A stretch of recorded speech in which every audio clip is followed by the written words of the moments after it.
中秋越来越美好，故事茶席活动由台南市府城良友文教协会主办，议员曾之杰服务处、龙山里、专栏里以及詹顺良基友会联合举办。曾之杰表示，在去年提出美化东区上遗迹的政见后，一直朝向这个方向来努力。也因为家己是学艺术出身，所以希望东区会当处处都会当看到艺术文化氛围，提高民众生活品质。也让这个偏乡的小学到我们台南市，而且要到我们的东区来走一走。那来走一走要看什么呢？所以我们现场就有这些装置艺术，有兔子啊、月亮，还有这个白色一颗一颗，到晚上的时候它会发亮，这就是月亮。那这些装置艺术呢，我们既然已经花了这个费用来制作，我们也不想浪费它。所以呢，因为我本身学设计艺术，我也希望这些装置艺术呢，可以呢到处巡回到我们东区的每一个公园。所以呢，它在这边1个礼拜之后，它将会再到另外一个里内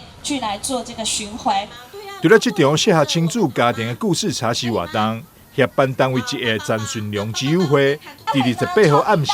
也在大东夜市举办中秋联欢晚会。良委会表示，虽然因为疫情停办3天，但有愿持续将活动经费捐助予创世协会清汉食物林。今年特别配合政府环保政策，以创意围炉的方式取代传统项目。盛大的活动将经家凝聚已经有22档历史的良友家族成员，做伙为社会公益来打拼。